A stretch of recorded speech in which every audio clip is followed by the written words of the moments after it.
stronger than Tempest in game 1, so let's see what happens as we move into Infernal Shrines, the map where we've seen a lot of Kerrigan. I think since 2.0, Mighty really stepped up, starting from their drafting skills. Maybe they got lots of legendary from their loot boxes or something. Maybe something's different about them. They have every single player on that roster stepped it up a notch, and I think Tempest is going to be having a hard time in this series. Even MVP Miracle had a very tough time yesterday. So we're gonna jump into this one in just a moment. Has been taking a little bit longer to load draft this week, but I'm sure that will be sorted out ASAP. Here we go. First ban will be Tempest, and they will likely ban the Dahaka or the Vala here if they want to go down the same route as Mighty. Going to be the Vala ban. This will give them probably the Falstad or the Zeratul, whichever one Mighty allows them to have. Or just ban Kerrigan and open up everything so they can take whatever is left, as they would have both. They will get to pick both instead. Because banning Zeratul will basically mean that Tempest can just take Kerrigan, which Tempest is not the team that takes the most Kerrigan. Like, there's no Dami on Tempest anymore. Dami will take Kerrigan 100%, but there's the cooldown ban because Lockdown still plays the cooldown.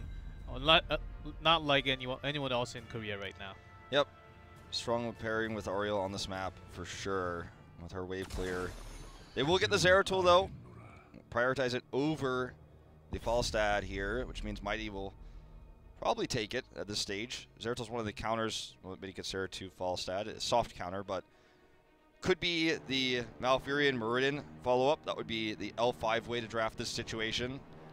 The MVP Black way to draft this situation. So that you basically just have an answer to Zeratul with the scouting drone in terms of vision.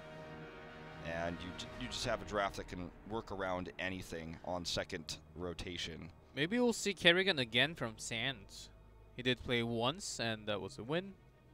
And from what we saw, it was a pretty strong performance coming out from Sands. And from what we've seen from today's first game and yesterday, he's on fire. So maybe it's the time to bring out the Kerrigan, try to go for maybe bring Tassadar in for the safety protection, or even Zarya to have that zoning control also. See what it's going to be. They're definitely considering the Kerrigan. Maybe Kerrigan, Zarya, or Kerrigan, Tassadar potentially, but they want Nazeebo. And I think with how well STE has been playing Nazeebo specifically, this is something that Tempest is actually underestimating. I would rather see STE on Nazeebo than even if Mighty had the Vala Trinity with Valarial and you know, even a Zarya or Tassadar. I'd rather see STE on the Nazeebo with any comp than to see him on the Vala. And I think that Tempest would have done well to ban the Nazeebo instead and force that composition, because STE is so good on the Nazeebo. Nazeebo is so strong. I feel like it took a long time for the Korean teams to realize how strong Nazeebo is, but even now, I think he may even be stronger than they realize, because I'm watching these fights. I'm seeing STE just sit there and do damage. It's funny because Nazeebo has toads, but you forget about the toads. The toads are like how you activate the voodoo ritual when you're clearing waves. That's what those are for. They don't do anything otherwise. You don't want to use your spider cooldown before you have cooldown reduction. You want to use that only on heroes. So use the toads to clear the waves. But the spiders, man, in the team fights are crazy good. So Tempest is trying to melt down all the spiders with that fire coming out from Ragnaros. The Molten Core will control lots of positioning and also do damage when the shrine opens all the time. Diablo ban, a little bit concerned about that one with Malfurion available as well. Definitely could have been the way. I think they're just thinking of the Void Prison with APOC combo. That too. That's an option, so. Not really how Tempest likes to draft. It's normally a GG move, but it's definitely a fear. This is a safe ban by Mighty. Same with the Falstad ban, as Mighty still needs a second DPS, and the global would be nice. I don't think we're going to see the Dahaka. Dahaka's actually really fallen out of favor in Korea. We see it occasionally, but it's usually a Falstad or bust in terms of globals right now. You see it banned sometimes when you want to have full control of the globals. And Mighty, in terms of DPS that's left, I wouldn't mind to see the Sergeant Hammer here. It's going to be Malfurion. They take that first. And Cassia actually will be their second range damage. Here comes Cassia into play. GG was the one that was using Cassia yesterday against Tempest, and they were literally poked by that spear coming out from Cassia. And they DuckDuck ended up using Cassia right after in game number 3 and turned it around, so they know the fear, the power that Cassia can bring with the Fend and the Ball of Lightning chain. It's actually an incredible win rate, by the way. 4-1 already. That's pretty high. See if that continues to grow. There's only one loss from Cassia. It was yesterday. The rest of it has been all wins. Tempest is looking for their support. It's likely to be the Karzim. Can't imagine it would be otherwise. And Muradin is still available, so I think that's going to be the way of things here, unless they have something else planned. Maybe even Lucia for the rotations, and also just to boop out that power slide also works very well. Hyde has been doing that so well. They go with the Karzim instead, the Wolverine Karzim. My biggest fear with the draft of Tempest is their lack of real range damage. They have Tychus, but his range has been nerfed quite significantly. Does consistent damage, has good wave clear. Looks like they're so objective focused because they have the Zeratul, the Ragnaros. The Karzim is going to be helpful with this as well. But if Tychus is burst while he's trying to do damage, or he's burned down by Nazeebo, gets caught by a power slide, then their entire team composition collapses. Was the Ragnaros pick worth it? I'm not so sure. When you go 2 melees like this, with just the one range, it gives you a lot of shrine control, but if you lose every team fight, it won't matter at the end of the day. And I think that Mighty has the better draft overall. And Cassia is kind of a soft counter to Tychus anyways. So I think Mighty is killing this right now. It's going to be tougher on the Shrine phase for sure, but in terms of team fighting, Tempest is going to have some trouble. Some more damage, or even Johanna would be fine for that Shrine control. It'll be Kerrigan. Without any protection, that's definitely an eyebrow raiser. I'm not sure about this. They just want to have something to combat Tempest's Shrine control. I think this is a reasonable pick. If they get the pick on the Tychus, Kerrigan is afraid of nothing. So definitely kind of all in to drop the Kerrigan in here as the last damage. I would have liked something more like the Johanna you were mentioning, or even Dahaka. Wouldn't have been out of the question. But we're going to go into game number 2. Mighty seems to have the better draft. They seem to be playing a lot better this evening. Could have an upset on our hands. Let's go into game number 2 on Infernal Shrines.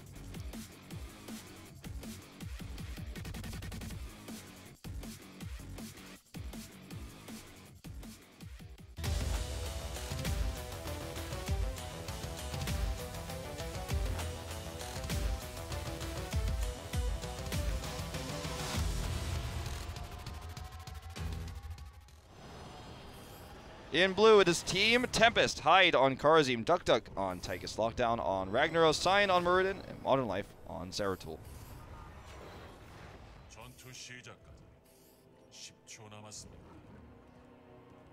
And in red, it's Mighty. Joker on ETC, Sands on Kerrigan, Magi on Cassia, Nasang on Malfurion, and SDE on Nazeebo one more time.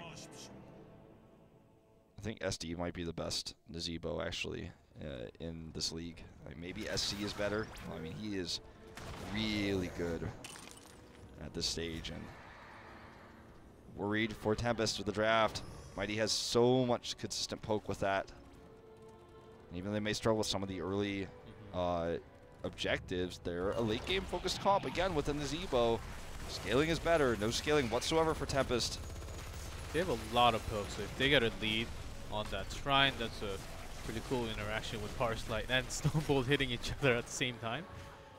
If Mighty is able to take control of the Shrine with Kerrigan first and lead in number, they can just poke into the Shrine and try to get some more minions until 40. I think that is a decent idea of getting the Punisher. They don't have to go all the way in to put themselves into danger. Nazeebo can just poke spiders, and Cassia can just queue into the Shrine. Martin Life's like, I knew you were there. Both just like stand hidden from each other. Secret Soul Lane's like, guys, who's nobody's top? Martin Life's like, no, I'm your end. And that's the Overwatch mount. Yeah. It's not available yet. It's coming in a few weeks. It's super secret. Modern Life's like, oh my god, I have to hide here. Everyone will know I use them out. It's not supposed to be released yet.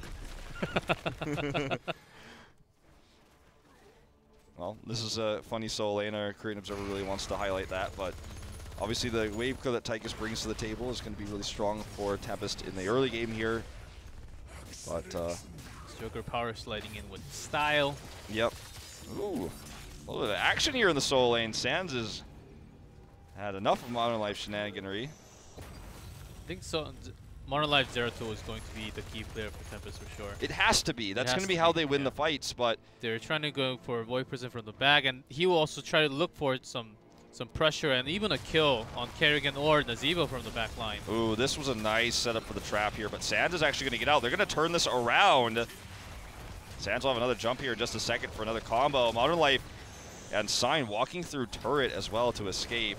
This is already rough. They have no support for this Shrine, and even though they have the better Shrine comp, you could argue now it's Kerrigan on the Shrine, uncontested, and I'm not liking this. They may have to Molten Core if they really want to commit to stopping this. They may just give it up instead.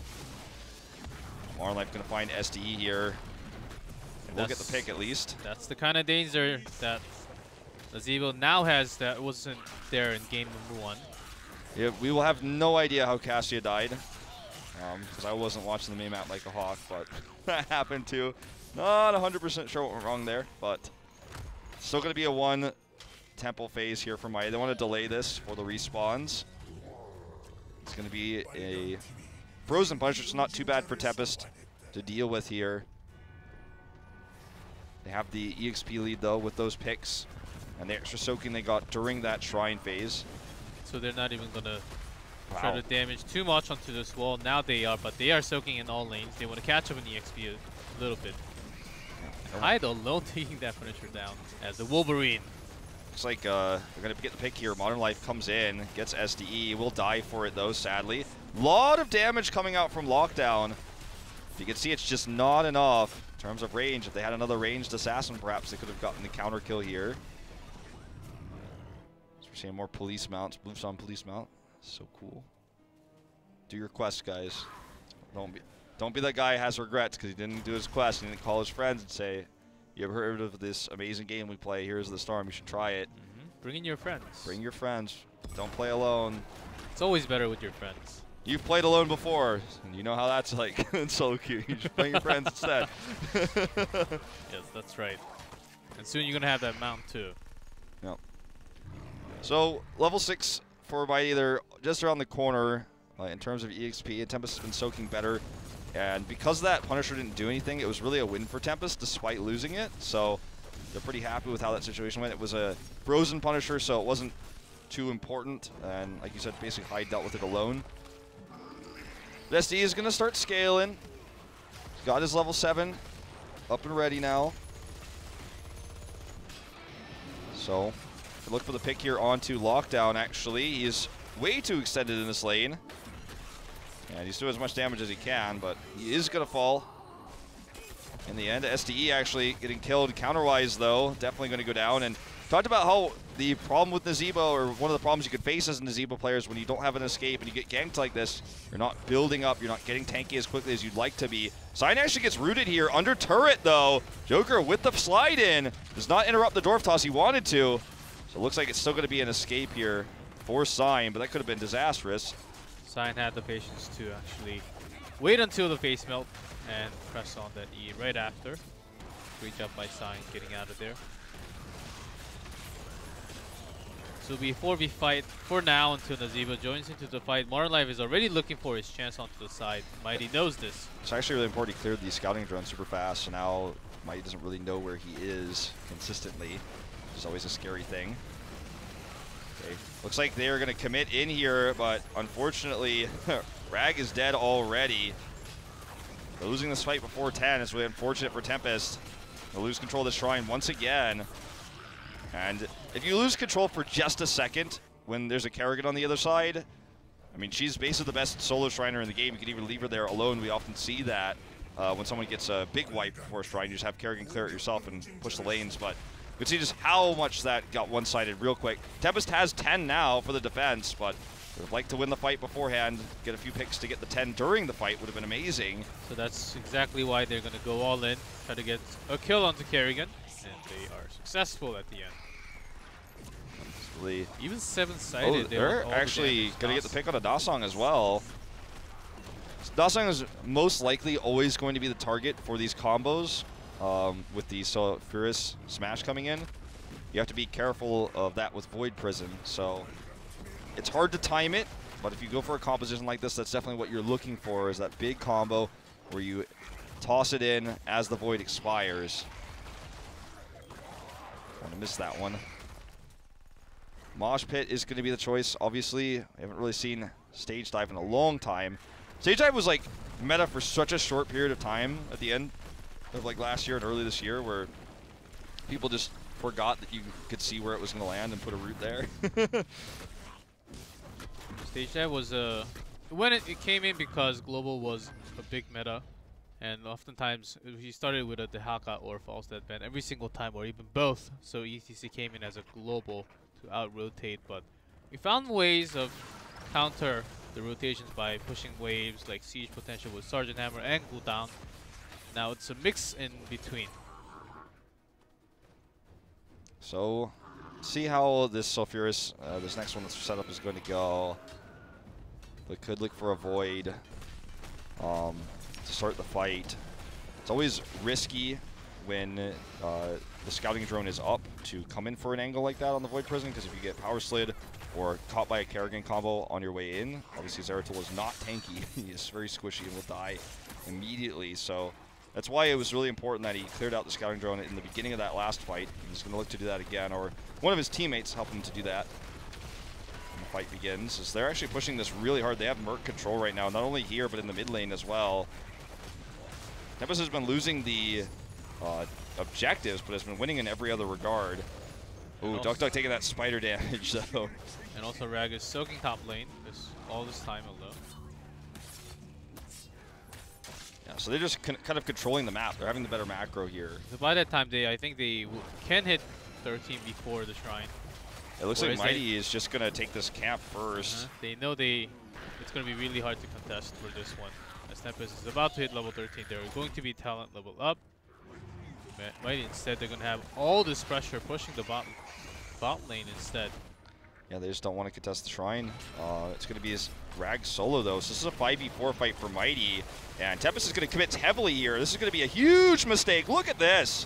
Perfect combination. Why fight? The 3-man Mosh. Modern Life barely survives with the Void Prison. Yeah, he's lucky he doesn't have any tick damage on him for those spiders. SDE was more concerned with pushing this lane, but I mean, I could understand why you would hope to get a catch on the rotation there for Tempest, where you just get some big burst onto one hero and then you turn it into a 4v4 fight, but they don't have heroes to make that happen. Perhaps the Zeratul could have tried to get the Void, but it was very late there. And the Shrine is actually 39. They're gonna have to get one more to finish it. Yep, they just stopped it. I think their goal was to try to defend the fort at the bottom and get the Shrine with Ragnaros alone on the Shrine, but now it's a different story with all of them dead. Look at the walk back here from Mighty, walking the Skeletal Defenders back to the right side so that it's tougher for them to get stolen. They will get the last one here, though, with the grenade and that last auto from Muradin. So it's going to be Mighty retreating now, but Tempest had such a massive lead in terms of EXP, and that one wrong fight there. Yes, really is the target. Oh! Taken out. Alone. Of course, Cassia does not have too much mobility on herself for safety. Gets smashed onto Bolted. Just stunned. Yep, so there was no one else around her too, so it was very dangerous for her to be just alone. It was kind of optimistic that Mighty was going to try to take that Shrine back, but I liked the way they handled it, but sadly on the retreat there, it was always going to be a bit awkward, and Cassia got isolated alone there. This Punisher is trying to get real deep into the base here. It's actually an arcane Punisher, so it's very annoying for Mighty to defend. This is the fire is being put on the ground there, that arcane spinning fire bar, doing so much damage to everyone who's nearby. It's actually really frustrating for Mighty to deal with this, because now it's giving Tempest so much free room to work with. They're not going to get the keep, sadly, though. They do have this lead now, and they're nearly at level 16. Height takes lots of ammo off the fort. That's yes. right. Yeah, that's really good. Yes, smart plan. Yes, very good coverage. Okay, get out of here. Be secure. It's a 5v4, so and Rag is pushing top, so all they have to do is soak for 16 and try to have that advantage going in. It's what they're doing all the time. Tempest know they have the lead. They want to have talent lead up and then fight in a better positioning. Yep, that's exactly what they're going to do. They're actually looking for picks again. This time it's much more reasonable than last time because they're not down a member and they can actually steal an objective with this. And also Rag is there for his Molten Core after the fort is gone.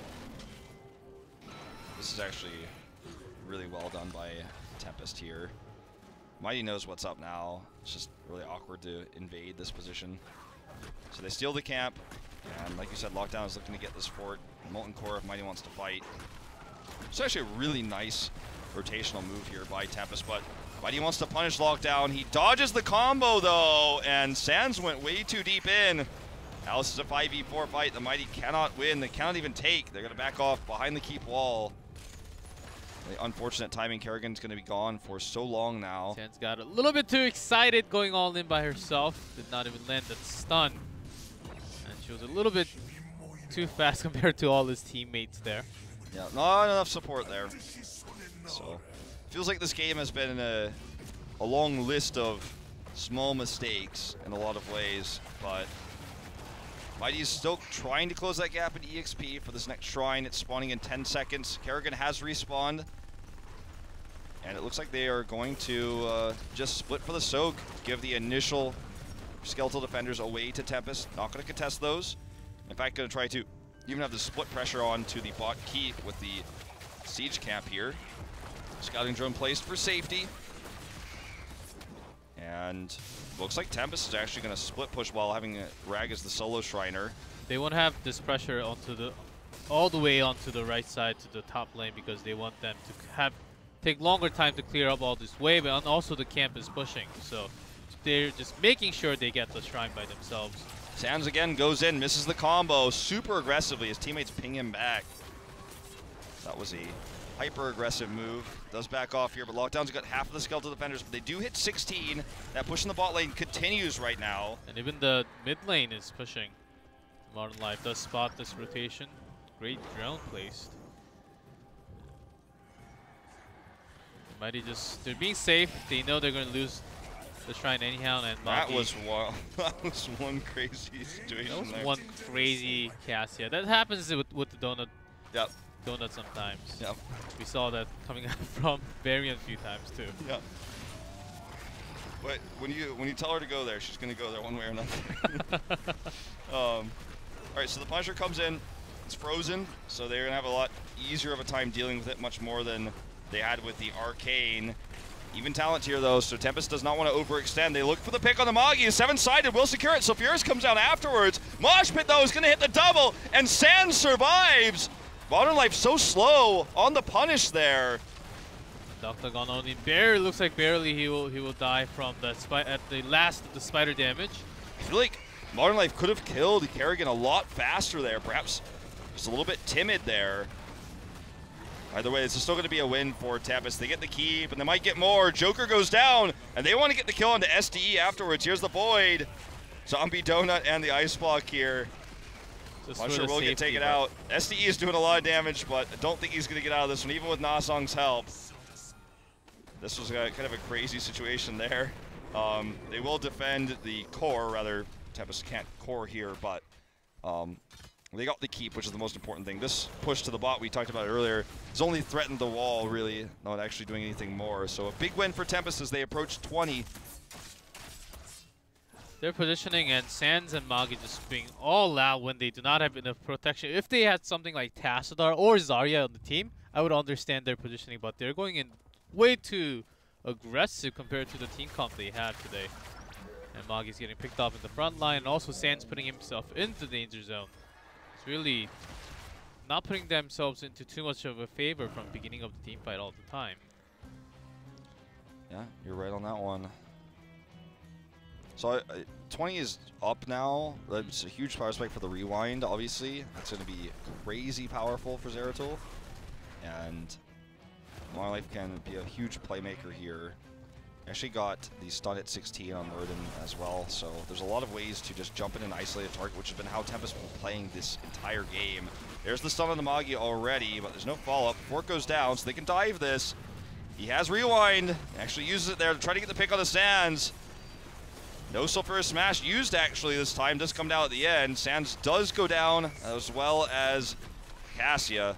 And Mighty still has SDE, so I don't think Tempest is going to be able to get more than this, but really good team fighting in terms of isolating a target. Focus fire is really strong for Tempest.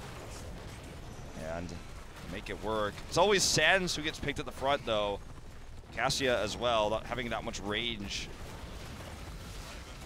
It's also right there. There's a focus fire, and the 7-sided strike connects, and there's a kill onto ETC. SDE trying to do what he can to delay, and Nazebo's strong, but not strong enough to stop this push. With triple catapults on the core, Tempest looks to bring this series to a 1-1, tying it up here. There's the kill onto SDE at the end. Nasang avoids this first barrage of damage with the ice block, but the second time he will not be so lucky as they go to finish off the core. Tempest going to take this second map, and perhaps we'll finally see that Sky Temple now. If they do win game number 2, finishing off this core. Well played. They didn't have enough range damage to have a consistent, longer fight, so instead of doing that, they decided to go for the burst on single targets. Anytime a target got too close, it was usually Sands on the Kerrigan. Anytime a target got into range,